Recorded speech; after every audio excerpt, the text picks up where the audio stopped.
ശ്രീ വെള്ളാപ്പള്ളി നടേശൻ ഇദ്ദേഹം ഒരു ഈഴവ കമ്മ്യൂണിറ്റിയുടെ ലീഡറാണ്. കഴിഞ്ഞ ദിവസം ഒരു പത്രസമ്മേളനത്തിൽ ഇദ്ദേഹം തന്റെ സങ്കടം പങ്കുവച്ചു. അത് ഇങ്ങനെയാണ്: ക്രിസ്ത്യാനികൾ, പെന്തിക്കോസുകാർ എന്തുമാത്രം ഹിന്ദുക്കളെ കൺവെർട്ട് ചെയ്യുന്നു.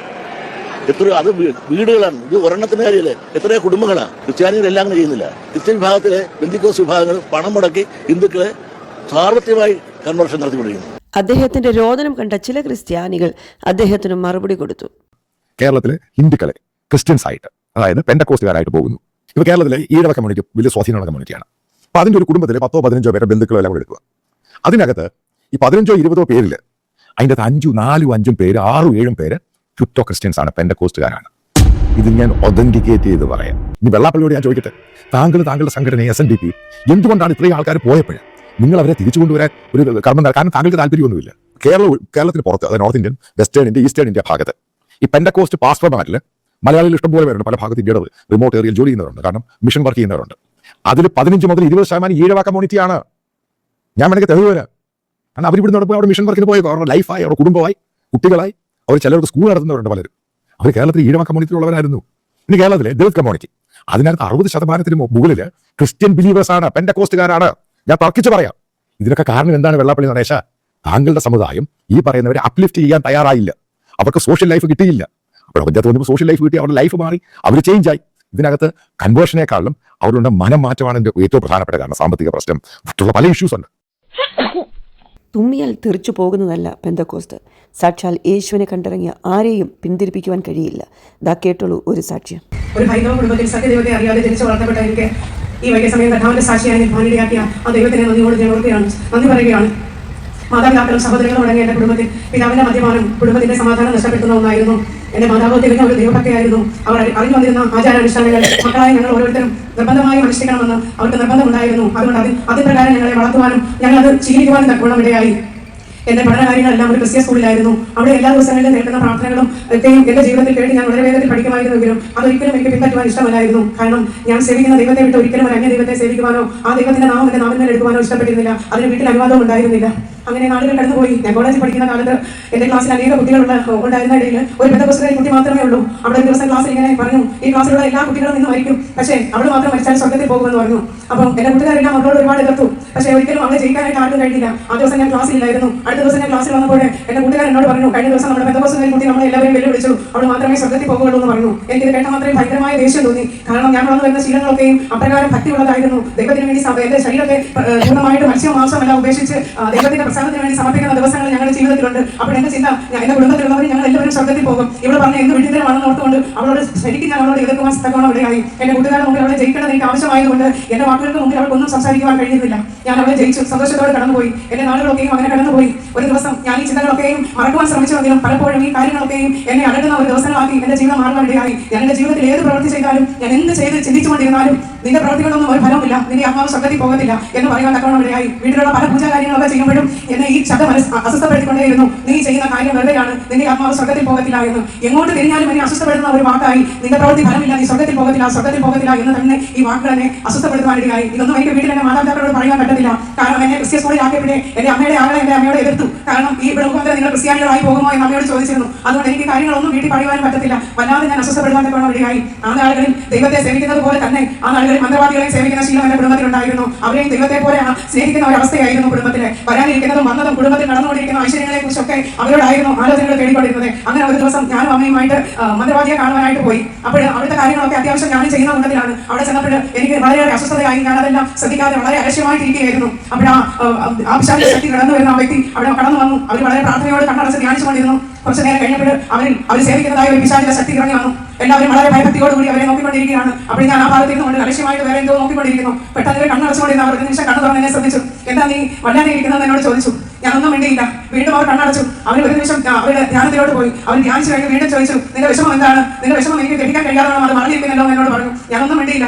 വീണ്ടും അവർ ചോദിച്ചു, നിന്റെ വിഷമം എന്ത് തന്നെയായാലും നീ എന്നോട് പറ, ഞാനത് സാധിച്ചു തരാമെന്ന് പറഞ്ഞു. ഈ വാക്ക് കേട്ട നിമിഷം തന്നെ ഞാൻ പറഞ്ഞു, എനിക്ക് മരിച്ചു കഴിഞ്ഞാൽ ഉടനെ സ്വർഗത്ത് പോകണം. ഉടനെ അവർ ആ പിശാചിനോട് പറഞ്ഞു, നീ ഇപ്പോൾ ജീവിച്ചിരിക്കുകയല്ലേ, നീ എന്തിനു മരിച്ചതിനെ കുറിച്ച് ചിന്തിക്കുന്നു? ഞാൻ പറഞ്ഞത്, മരിച്ചു കഴിഞ്ഞാൽ എന്റെ ആത്മാവുണ്ട്, ആ ആത്മാവിൽ സ്വർഗത്തിൽ പോകണം. നീ അതൊന്നും ചിന്തിക്കണ്ട. നീ ഇപ്പോൾ ജീവിച്ചിരിക്കുമ്പോൾ നീ എന്ത് എന്നോട് ചോദിച്ചാലും ഞാൻ നിനക്ക് സാധിച്ചു തരാം. നിന്റെ മുമ്പിൽ നിനക്ക് വലുതായിട്ട് ഒരുവനെ നിൽക്കാത്ത രീതിയിൽ നിന്നെ ഞാൻ ആക്കി തരാം. അതുപോലെ നിനക്കത് ചോദിച്ചു. ഞാൻ പറഞ്ഞു, പോരാ, എനിക്ക് മരിച്ചു കഴിഞ്ഞാൽ ആത്മാവിനെ നീ സ്വർഗത്ത് കൊണ്ടുപോയാൽ മാത്രം മതി. ഉടനെ ഈ പിശാചിനോട് പറഞ്ഞു, എനിക്ക് ഒരിക്കലും നിന്നെ സ്വർഗത്ത് കൊണ്ടുപോകാൻ കഴിയത്തില്ല എന്ന് പറഞ്ഞു. ഞാൻ ചോദിച്ചു, ഇത്രയും കാലം ഞാൻ നിന്നെ സേവിച്ചത് വെറുതെയാണോ? നിനക്ക് കഴിയില്ലെങ്കിൽ പിന്നെ ഞാൻ എന്തിനു നിന്നെ കൊണ്ട് ചോദിച്ചു. എനിക്ക് നിന്നെ കൊണ്ടുപോകാൻ കഴിയത്തുമില്ല, ഞാനത് പറഞ്ഞു തരത്തുമില്ല എന്ന് പറഞ്ഞു. ഞാൻ ഉടനെ അതേ സ്ഥലത്തിൽ തന്നെ അതിനോട് സംസാരിച്ചു. നീ എന്നെ സ്വർഗത്തിൽ കൊണ്ടുപോകാൻ കഴിയുമോ? അത് ആരും കൂടെ നിന്റെ വായിൽ നിന്ന് തന്നെ എനിക്ക് കേൾക്കണമെന്ന് പറഞ്ഞു.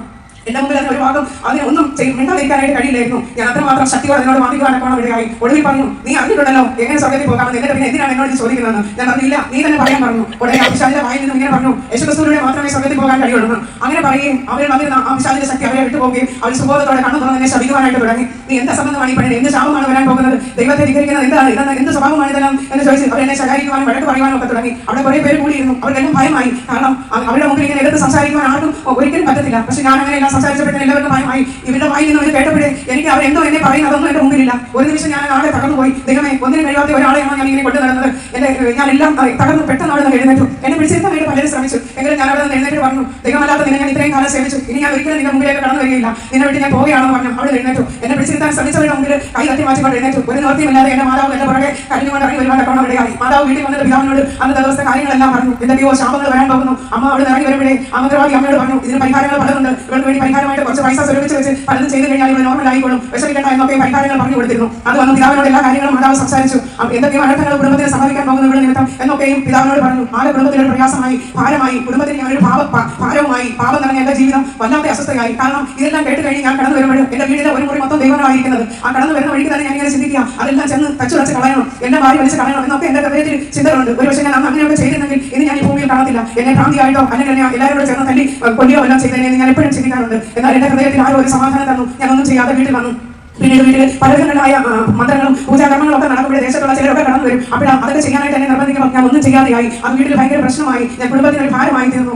എന്നും അമ്മയുടെ കയ്യിൽ നിന്ന് അടിയും വഴക്കും ശാപവും കേൾക്കാത്ത ഒരു ദിവസവും എന്റെ ജീവിതത്തിലല്ല. ഞാൻ അങ്ങനെ ചിന്തിച്ചു, ഞാൻ എന്തിനിങ്ങനെ ജീവിക്കുന്നു? ഞാൻ മുഖാന്തരം എന്റെ സഹോദരങ്ങളുടെ ജീവിതം എന്താവും? എന്റെ മാതാപിതാക്കളുടെ അവസ്ഥ, ഈ ദേശത്തിന്റെ കുടുംബം നശിച്ചു പോകുമല്ലോ എന്ന് ഞാൻ സ്വയം ചിന്തിച്ചു. എന്നിട്ട് ഞാൻ ചിന്തിച്ചു, ദൈവമേ, ഇനി എനിക്ക് ഇങ്ങനെ ജീവിക്കാൻ കഴിയത്തില്ല. കാരണം ഞാൻ വിളിച്ചത് ദൈവമല്ല. അങ്ങനെയെങ്കിൽ ഇനി ഒരിക്കലും ആ ദൈവത്തിന്റെ മുമ്പിലേക്ക് ഞാൻ പോകത്തുമില്ല. വാസ്തവമായ ഒരു ദൈവം ഉണ്ടെങ്കിൽ എന്നെ ആ ദൈവം എന്നെ എന്റെ മുമ്പിൽ ഒന്ന് പ്രത്യക്ഷപ്പെടണം, അല്ലെങ്കിൽ ആ ദൈവത്തിന്റെ ശബ്ദം ഒന്ന് കേൾക്കണം. ഇത് മാത്രമാണ് എനിക്ക് അറിയാവുന്നതും. ഞാൻ എന്റെ ഹൃദയം കൊണ്ട് അങ്ങനെ പറയും, അങ്ങനെ മാത്രം പറഞ്ഞു. കാരണം അങ്ങനെ ഞാൻ ചിന്തിക്കാനും ഞാൻ ആയിരുന്ന അവസ്ഥയിൽ പലപ്പോഴും പിശാചിന്റെ ശക്തികൾ ശരീരത്തിൽ വരികയും പോവുകയും മറ്റുള്ളവരുടെ ശരീരത്തിൽ വരുന്നതും പോകുന്നതും ഒക്കെ ഞാൻ കണ്ടിട്ടുള്ളത് കൊണ്ട് എനിക്ക് ഇങ്ങനെ മാത്രമേ ആ സമയത്ത് പറയാനായിട്ട് അറിയത്തുള്ളായിരുന്നു. ഞാൻ ഇങ്ങനെ തന്നെ പറഞ്ഞു, ദൈവമേ, ഇനി ഞാൻ ഈ കുടുംബത്തിന് ഒരു ഭാരമായി തീരുന്നില്ല, എനിക്ക് മരിച്ചാൽ മതി. കാരണം ഞാൻ നിമിത്തം ഇവർക്ക് ആർക്കും ഒരു ഭാരം ഉണ്ടാകുമല്ലോ എന്ന് വിചാരിച്ചു. ഞാൻ സ്വയമായിട്ട് അതിനെല്ലാ കാര്യങ്ങളും കണക്ക് കൂട്ടി ആരോടും ഒന്നും പറയാതെ തന്നെ അടുത്ത ദിവസം വാസ്തവമായ ഒരു ദൈവം ഉണ്ടെങ്കിൽ ആ ദൈവത്തെ എനിക്കൊന്ന് കാണണം, ഇല്ലെങ്കിൽ ആ ശബ്ദം ഒന്ന് കേൾക്കണം, ഇല്ലെങ്കിൽ അടുത്ത ദിവസം ദൂരെ എവിടെയെങ്കിലും പോയി ഞാൻ മരിക്കും. അതിനൊക്കെ ഈ മനസ്സിൽ തീരുമാനിച്ച് ആരോടും ഒന്നും പറയാതെ ആ രാത്രിയിൽ ഞാൻ കിടന്നുറങ്ങി. ആ ഉറക്കത്തിൽ ഞാൻ കണ്ട അതിഭയങ്കരമായ ദൈവത്തിന്റെ ഒരു പ്രവൃത്തി എനിക്ക് കാണാൻ ഇടയായി. അങ്ങനെയൊക്കെയും ചിന്തിച്ച് ഞാൻ ഉറങ്ങിപ്പോയ എന്റെ ഉറക്കത്തിൽ അതിഭയങ്കരമായ ഒരു ശബ്ദം കേട്ടുകൊണ്ടാണ് ഞാൻ കണ്ണു തുറക്കുന്നത്. കണ്ണു തുറക്കുമ്പോൾ ആ തേജസ്സേറിയ ഒരു പ്രകാശം എന്റെ മുറിയിൽ മൊത്തത്തിൽ നിറയുന്നതായിട്ട് എനിക്ക് അനുഭവപ്പെട്ടു. ആ പ്രകാശത്തിൽ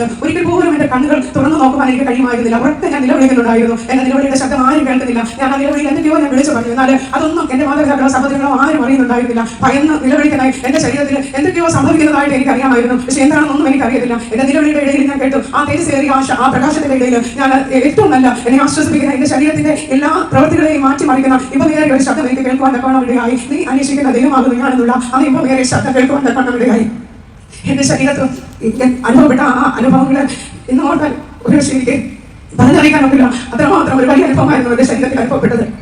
അതനുഭവപ്പെട്ട് ഞാൻ അറിയാതെ ഉറങ്ങിപ്പോയി. പിറ്റേ ദിവസം ഏറെ വൈകി മാതാവിന്റെ വഴക്കും ശാപവും കേട്ടുകൊണ്ടാണ് ഞാൻ ഉണർന്നത്. ഉണർന്ന് വന്ന് അമ്മ വഴക്ക് പറഞ്ഞ മുഖത്തോടൊന്ന് നോക്കി എന്ത് പറ്റി നേരത്തെ ചോദിച്ചു. എന്തൊക്കെയോ മാതാവിനോട് പറയണമെന്ന് എനിക്ക് തോന്നിയെങ്കിലും അനിതാരോ എന്നോട് പറയുന്നത് പോലെ എനിക്ക് തോന്നി. ഒന്നും അമ്മയോട് പറയാൻ പറ്റിയില്ല. ഞാനൊന്നും പറഞ്ഞില്ല. പിന്നീടുള്ള എന്റെ വഴികളെല്ലാം ദൈവത്തിന്റെ ഒരു ആലോചന പ്രകാരമായിരുന്നു. എന്നെ ദൈവത്തിന്റെ പരിശുദ്ധാത്മാവ് നടത്തുന്നത് പോലെ ദൈവത്തിന്റെ ആഴമേറിയ സ്നേഹം എനിക്ക് അനുഭവിക്കാൻ പറ്റുന്ന ആ ഒരു അവസ്ഥയിലേക്ക് ഞാൻ മാറ്റപ്പെടുവാൻ തക്കവണ്ണം ഇടയായി. ഞാൻ എതിർപ്പെടുന്ന മനുഷ്യർ ഞാൻ ഏതെല്ലാം അവസ്ഥകളിലൂടെ കടന്നു പോകണമെന്നുള്ള എല്ലാം ദൈവം എനിക്ക് അങ്ങോട്ട് അറിയിക്കുവാൻ തക്കവണ്ണം ഇടയായി. അങ്ങനെ ഒരുപാട് ദിവസം ഒരു ദർശന പ്രകാരം ഒരു പെന്തക്കോസ്ത് കൂട്ടായ്മയിലേക്ക് കടന്നു ചെല്ലുവാൻ തക്കവണ്ണം ഇടയായി. അവിടെ കടന്നു ചെല്ലുമ്പോൾ അവിടെ ഉപവാസ പ്രാർത്ഥന നടന്നുകൊണ്ടിരിക്കുകയായിരുന്നു. എനിക്ക് എന്നെ കുറിച്ച് ഒന്നും ആ പാസ്റ്ററോട് പറയേണ്ടി വന്നില്ല. കാരണം ആ പാസ്റ്റർക്ക് എന്നെ കുറിച്ച് 2 ദിവസത്തിന് മുമ്പേ ദൈവം അവർക്ക് ഒരു അരുളപ്പാട് കൊടുത്തിരുന്നു. ഞാൻ അവിടെ പ്രാർത്ഥന കഴിഞ്ഞിട്ട് അടുത്ത് പ്രാർത്ഥിക്കാനായിട്ട് ചെന്നപ്പോൾ എനിക്ക് വേണ്ടി പ്രാർത്ഥിച്ചിട്ട് അദ്ദേഹത്തിലൂടെ ഞാൻ തലേ ദിവസം കേട്ട അതേ ദൈവത്തിന്റെ ശബ്ദം പ്രവചനാത്മാവിൽ കേൾക്കുവാൻ തക്കവണ്ണം ഇടയായി. ഞാൻ അധികമായി ദൈവത്തെ ബലപ്പെടുവാനും ധൈര്യപ്പെടുവാനും ഇടയായി. അങ്ങനെ ഭവനത്തിൽ അറിയാതെ ഞാൻ ഒരുപാട് പ്രാവശ്യം പഠിക്കാൻ പോകുന്ന അതിൽ പ്രാർത്ഥനകളിൽ പോകുവാൻ തക്കവണ്ണം ഇടയായി. ഒരു നാൾ വീട്ടിൽ പിതാവും മാതാവും ഒക്കെ അറിഞ്ഞു. ആരോ വീട്ടിൽ ചെന്ന് പറഞ്ഞു, മകൾ പഠിക്കാനല്ല പോകുന്നത്, പെന്തക്കോസ്തുകാരുടെ കൂട്ടായ്മയിലാണ്, അവിടെ പെന്തക്കോസ്ത് പള്ളിയിൽ നിൽക്കുന്ന കണ്ടെന്ന് പറഞ്ഞു. ഇതൊന്നും അറിയാതെ ഞാൻ പഠിക്കാൻ പോയി. ഞാനൊന്നും അറിയാതെ വീട്ടിൽ ചെന്ന് കയറി എന്നെ കാത്തു നിൽക്കുകയാണ് കയ്യിൽ ഒരു ചൂരലുമായിട്ട് അമ്മ. ഞാൻ വഴി അങ്ങോട്ട് റോഡിൽ വീട്ടിലോട്ട് കയറി ചെന്നത് മാത്രം എനിക്കറിയാം. പിതാവ് വിളിച്ച് പറഞ്ഞു തല്ലി കൊന്നേരാണെന്ന് പറയുന്നത് മാത്രം കേട്ടു. വലിച്ചു വെച്ച് മുറിക്കകത്തേക്ക് കൊണ്ടുപോയി ആ ചൂരൽ ഒഴിയുന്നത് വരെയും എന്റെ ശരീരം അടിച്ചു പൊട്ടിച്ചിട്ട് മുറിക്കകത്തേക്ക് ഞാൻ പൂട്ടി ദാഹിച്ച വെള്ളം പോലെ കൊടുത്തേക്കെന്ന് പറഞ്ഞു. അന്നേ ദിവസം ആഹാരവും വെള്ളവും ഒന്നും കുടിച്ചിട്ടില്ല. ആ ക്ഷീണവും അടിയുടെ വേദനയും എല്ലാം കാരണം ആ മുറിയിൽ കിടന്ന് ഞാൻ ക്ഷീണം കാരണം ഉറങ്ങിപ്പോയി. വേദന അതിഭയങ്കരമായിരുന്നു. ഏറെ നേരം ഞാൻ എന്റെ ഉറക്കം ഞാൻ ഉറങ്ങിപ്പോയ ആ നിമിഷം എന്റെ ശരീരത്തിൽ ആരോ പെട്ടെന്ന് തടവുന്നത് പോലെ ഒരു തൂർ സ്പർശമാണോ നല്ല തണുപ്പാണോ എന്താണെന്ന് അറിയില്ല. അത്രമാത്രം നല്ല മൃദുലമേറിയ ഒരു കാര്യം എന്റെ ശരീരത്തിലൂടെ ഇങ്ങനെ തടവുന്നതായിട്ട് എനിക്ക് അനുഭവപ്പെടുവാനിടയായി. ഞാൻ വിചാരിച്ചു അത്രമാത്രം എന്നെ അടിച്ചതുകൊണ്ട് മാതാവിന് വിഷമം തോന്നി എന്റെ ശരീരത്തിൽ വന്ന് തടവുമായിരിക്കും എന്ന് വിചാരിച്ചു. ആ സുഖത്തിൽ ഞാൻ വെച്ചിട്ട് നേരെ തടവിക്കൊണ്ട് ഇപ്പൊ കണ്ണു തുറക്കണ്ട. അങ്ങനെ കുറെ നേരം കഴിഞ്ഞ് ഞാൻ ഒന്ന് കണ്ണു തുറന്ന് നോക്കി. അപ്പൊ എന്റെ മുറി ആ കഥവ് തുറന്നിട്ടുമില്ല, ആരും എന്റെ മുറിയിൽ വന്നിട്ടില്ല. എനിക്ക് മനസ്സിലായി ദൈവം എന്നെ സ്നേഹിക്കുന്നു, തല ദൂരമാരെ എനിക്കായി അയച്ചിരിക്കുന്നു. എനിക്ക് മനസ്സിലാക്കുവാണ്ടപ്പോൾ നമ്മുടെ കാര്യം ആ കഷ്ടങ്ങളിലും പ്രതികൂലങ്ങളിലും എല്ലാം ദൈവത്തോട് പ്രാർത്ഥിക്കാൻ എനിക്കൊന്നേ അറിയുള്ളൂ. കർത്താവേ, ഞാൻ അറിഞ്ഞതുപോലെ ഈ കുടുംബത്തിലുള്ള എന്റെ മാതാപിതാക്കളെയും സഹോദരങ്ങളെയും രക്ഷയിലേക്ക് കൊണ്ടുവരണമെന്ന് മാത്രമേ എനിക്ക് പ്രാർത്ഥിക്കാൻ അറിയുള്ളൂ. ഞാൻ പ്രാർത്ഥിക്കുവാൻ തുടങ്ങി. ദൈവം എന്റെ പ്രാർത്ഥനകളെ കേട്ടു. വ്യത്യസ്തമായ രീതിയിൽ എന്റെ മാതാപിതാക്കളെയും എന്റെ സഹോദരങ്ങളെയും ഒക്കെ ദൈവം സന്ദർശിക്കുവാൻ തുടങ്ങി. പലപ്പോഴും ആ വീടിന് പുറത്ത് കടക്കുവാൻ എനിക്ക് അനുവാദമില്ലായിരുന്നു. എന്നാൽ എന്തെങ്കിലും സാഹചര്യത്തിൽ വീടിന് പുറത്ത് കടക്കുവാൻ പറ്റുന്ന സമയത്ത് ഓടി പ്രാർത്ഥനകൾക്ക് പോകാൻ കടമടിയായി. ഒരു നാളിൽ അമ്മ എന്റെ പുറകെ വന്ന് എവിടെയാണ് കടന്നു പോകുന്നതെന്ന് കണ്ടുപിടിച്ചു. ആ നിമിഷം അന്ന് ആ ആലയത്തിൽ സമാധാനം തരുന്ന ദൈവത്തെക്കുറിച്ചായിരുന്നു പ്രസംഗിച്ചുകൊണ്ടിരുന്നത്. അവരുടെ ഹൃദയത്തിൽ സ്പർശിക്കുവാൻ തുടങ്ങി. ആ പ്രസംഗം കേട്ട് വീട്ടിൽ ചെന്ന് പിതാവിനോട് പറഞ്ഞു. പിതാവാദി പറഞ്ഞു, മക്കളൊക്കെ വലുതായില്ലേ, ഇനി ഈ ഹിന്ദു മാർഗത്തിൽ വിട്ട് വേറെ മാർഗത്തിലോട്ട് പോകുന്നത് ശരിയാണോ, കുഞ്ഞുങ്ങളുടെ ഭാവി എന്താകുമെന്ന് ചോദിച്ചു. ആ അമ്മ അങ്ങ് അതിനായിട്ട് ഒതുങ്ങി ഇരുത്തി. എന്നാലും പ്രാർത്ഥന കേൾക്കുന്ന ദൈവം പിതാവിന്റെ ഹൃദയത്തിൽ ഇടപെടുവാൻ തുടങ്ങി. എന്നാലും നമുക്ക് പ്രസംഗം ഒന്നിനും കേൾക്കാമെന്ന് പറഞ്ഞുകൊണ്ട് രണ്ടുപേരും വരുവാൻ തുടങ്ങി. ദൈവത്തിന്റെ വലിയ പ്രവൃത്തി അവർ കഴിച്ചു. കാരണം മാതാവ് വർഷങ്ങളായി സേവിച്ചുകൊണ്ടിരുന്ന അനേക പൈശാചിക ശക്തികൾ ജനമെല്ലാം ആത്മാവിൽ നിറഞ്ഞുകൊണ്ടിരുന്ന സമയത്ത് അവരുടെ ശരീരത്തിൽ നിന്ന് വിട്ടുപോകുവാൻ തക്കോണം ഇടയായി. അത് വലിയൊരു അടയാളം കാണിച്ച് വിട്ടുപോകുവാൻ തക്കോണം ഇടയായി. അത് പിതാവിന്റെ ഹൃദയത്തിൽ വലിയ വിശ്വാസം വരുവാൻ തക്കോണം ഇടയായി. മാതാവിന്റെ ഹൃദയം ദൈവത്തോട് എടുക്കുവാൻ തക്കോണം ഇടയായി. സഹോദരങ്ങളെയും വ്യത്യസ്തമായ രീതിയിൽ ദൈവം സന്ദർശിച്ചു. അനിയത്തി പരിശുദ്ധാത്മാഭിഷേകം പ്രാപിക്കുന്ന ഒരു കൂട്ടം യവനക്കാരുടെ ഇടയിൽ വന്ന് ഇരുന്ന് പ്രാർത്ഥിച്ചുകൊണ്ടിരുന്നപ്പോൾ അവൾ പിള്ളേർ യവനക്കാരുടെ ആത്മാവിൽ നിറഞ്ഞുകൊണ്ടിരുന്നപ്പോൾ അതിനെ തുച്ഛീകരിച്ചു. എന്തോ നാട് ഇങ്ങനെ സംസാരിക്കുന്നതൊക്കെ നിന്ദിക്കുവാൻ ഇടയായി. എന്നാൽ ദൈവം അവനോട് ഇടപെടാൻ തക്കവണ്ണം ഇടയായി. ദൈവത്തിന്റെ പരിശുദ്ധാത്മാവ് പറഞ്ഞു, നിനക്ക് പിന്നെ ദൈവം ശക്തനാണെന്ന് പറഞ്ഞു. അതിന്റെ ലോകം ഉപേക്ഷിക്കാനായിട്ട് ദൈവം അവളോട് ആവശ്യപ്പെട്ടു. അവൾക്ക് ആദ്യം ഒന്നും മനസ്സിലായില്ല. എന്നാൽ ദൈവം ആ സമയത്ത് തന്നെ ദർശനം കൊടുത്തു. നിന്റെ കഴുത്തിൽ കിടക്കുന്ന ആഭരണം ഊരിക്കളയാന്ന് പറഞ്ഞു. അവൾക്ക് അത് ഊരാൻ മനസ്സിലാതെയിരുന്നു. വീണ്ടും ദൈവം കാണിച്ചു. അത് കരിക്കട്ട പോലെ നിന്റെ ശരീരത്തിൽ കിടക്കുന്നതായിട്ട് ദൈവം കാണിച്ചു. അവർക്ക് ഭയമായി. അവൾ ആ നിമിഷം അത് ഊരി ദൈവത്തിന്റെ പരിശുദ്ധാത്മാഭിഷേകത്താൽ നിറയുവാൻ തക്കവണ്ണം ഇടയായി. അങ്ങനെ കുടുംബത്തിലുള്ള മാതാപിതാക്കളും സഹോദരങ്ങളും എല്ലാം രക്ഷിക്കപ്പെടുവാനും അഭിഷേകം പ്രാപിക്കുവാനും സ്നാനപ്പെടുവാനും എല്ലാം ഇടയായി. ഞങ്ങൾ നിമിത്തം ഞങ്ങളുടെ അയൽവാസികളായ അനേക സമുദായക്കാരുണ്ടായിരുന്നു. അവരെല്ലാവരോടും ഞങ്ങൾ ഈ രക്ഷയുടെ സന്തോഷം ആത്മാവിനാലും വെള്ളത്താനും ജനിക്കുന്നതിനെ കുറിച്ചുള്ള ആ സന്ദേശത്തെക്കുറിച്ച് അവരോട് പറയുവാനും അവരെല്ലാവരും ദൈവത്തെ ജനത്തിൽ സാക്ഷിപ്പാനും ദൈവസഭയിൽ അംഗങ്ങളായി തീരുമാനം തക്കവണ്ണം ഇടയായി. ഞങ്ങളുടെ ദേശത്ത് ഞങ്ങൾ ബന്ധുബസിൽ പോയ മുഖാന്തരം ഞങ്ങളുടെ ദേശത്ത് ഭയങ്കര എതിർപ്പായി. ഞങ്ങളുടെ ദേശനിവാസികൾ ഭയങ്കരമായിട്ട് ഒരു മരണമോ ഒരു വിവാഹം ഉണ്ടായാലും ഞങ്ങളെ അടുപ്പിക്കാതെ വേണം അത്രത്തോളം എതിർപ്പായി തീർന്നു. ഒരു നാളിൽ അവരെല്ലാവരും കൂടെ ചേർന്ന് 3 പേർ ചേർന്ന് ഞങ്ങൾ പെട്രോളുമായിട്ട് വന്ന് ഞങ്ങളുടെ വീട് കത്തിക്കാനായിട്ട് വന്നു. അവർ വെളുക്കോളം ഞങ്ങളുടെ റോഡ് സൈഡിൽ കാത്തു നിന്നു. അവിടെ അവർ നോക്കുമ്പോൾ വീടിന്റെ മുറ്റത്ത് 2 പേർ അങ്ങോട്ടും ഇങ്ങോട്ടും നടക്കുന്നു. അവർക്കൊന്നും ചെയ്യാൻ കഴിയാതെ അവരാണ് തിരിച്ചുപോയി. അടുത്ത ദിവസം പിതാവിനെ റോഡിൽ വെച്ച് കണ്ടപ്പോൾ പിതാവിനോട് ചോദിച്ചു, രാത്രിയായി നിങ്ങൾ ഉറക്കമില്ലേ എന്ന് ചോദിച്ചു. പിതാവ് എന്താണ് കാര്യം അന്വേഷിച്ചപ്പോൾ പറഞ്ഞു, നിങ്ങൾ ബന്ധുബസിൽ പോയത് ഞങ്ങൾക്ക് നിന്നേ, അതുകൊണ്ട് വീട് മൊത്തത്തിൽ നിങ്ങളെ കത്തിച്ച് കളയാനായിട്ട് വന്നത്. പക്ഷേ നിങ്ങളുടെ വീടിന്റെ മുറ്റത്ത് 2 പേർ നിൽക്കുന്നത് കാണാൻ ഒന്നും ചെയ്യാൻ പറ്റില്ല എന്ന് പറഞ്ഞു. അപ്പോൾ പിതാവ് പറഞ്ഞു, ഞാൻ ഇത്രയും കാലം പറഞ്ഞ ദൈവത്തെ അല്ല, ഇത് ജീവനുള്ള ദൈവം, ദൈവത്തിന്റെ ദൂതന്മാരാണെന്ന് പറഞ്ഞു. അവർക്ക് വലിയ ഭയമായി പോയി. എന്റെ പിതാവിന്റെ ദൈവത്തോടുള്ള ആ വലിയ വിശ്വാസം വർദ്ധിക്കുവാൻ തക്കവണ്ണം ഇടയായി. ഞങ്ങളെ 3 പേരെയും ആ ദേശത്ത് ഞങ്ങളുടെ ദൈവനെ തുച്ഛീകരിക്കാതെ ദൈവം ഞങ്ങളെ എല്ലാവരെയും മാനിച്ചു. ഏറിയ കാലം ഞങ്ങൾ മറ്റൊരു സഭയിലെ വിശ്വാസികളായിരുന്നു. അതിനുശേഷം അവർ മാറി മാറി വന്ന നേതൃത്വങ്ങളും സഭയോട് കാണിക്കുന്ന അവഗണനയൊക്കെ വളരെ ബുദ്ധിമുട്ട് പ്രയാസങ്ങൾ ഉള്ളതായി തീർന്നു. അതിപ്രകാരം ഞങ്ങൾ അതിൽ നിന്നും വളരെ ദൈവത്തോട് പ്രാർത്ഥിച്ചുകൊണ്ട് ഈ സഭയിൽ അല്പമായി മാത്രമേ അറിയുള്ളായിരുന്നു. എങ്കിലും അതിനെക്കുറിച്ച് പ്രാർത്ഥിച്ച് അറിഞ്ഞു ഈ സഭയിൽ അപ്പസ്തോലിക കൂട്ടായ്മയിലേക്ക് കടന്നു വരുവാനിടയായി. ഞാൻ മാത്രമല്ല എന്റെ മാതാപിതാക്കളും സഹോദരങ്ങളും എല്ലാം ഇന്ന് ഈ കൂട്ടായ്മയിലായിരിക്കുന്നു കടന്നു വന്നത്. ജീവിതത്തിൽ ഏറ്റവും വലിയ അനുഗ്രഹപ്രദമായെന്ന് പറയാൻ തക്കവണ്ണം എനിക്കിടയാകും. കാരണം വചനത്തിന്റെ ആഴമേറിയ ശുശ്രൂഷ, വചനത്തിന്റെ ആഴമേറിയ പഠനങ്ങൾ, പ്രതിഷ്ഠിക്കപ്പെട്ട ശുശ്രൂഷകളിലൂടെ അറിയുവാനും അനുഭവിക്കുവാനും ഒക്കെ ഇടയായി. വിശ്വാസത്തിന്റെ അനേക പരീക്ഷകൾ കടന്ന ജീവിതത്തിൽ പലപ്പോഴും നേരിടും. ആ സമയങ്ങളിലെല്ലാം വിശുദ്ധന്മാരുടെ പ്രാർത്ഥന, വിശ്വാസികളുടെ പ്രാർത്ഥന വളരെ അനുഗ്രഹമായിരുന്നു. 2 വർഷത്തിന് മുമ്പ് പിതാവിന് വലിയൊരു ആക്സിഡന്റ് ഉണ്ടായി. തന്റെ 2 തോളിലും ഒടിഞ്ഞ് നട്ടലിന് പൊട്ടല്, അത് വാരിയലുകൾ തകർന്ന് ലെൻസിലോട് തുളച്ചു കയറി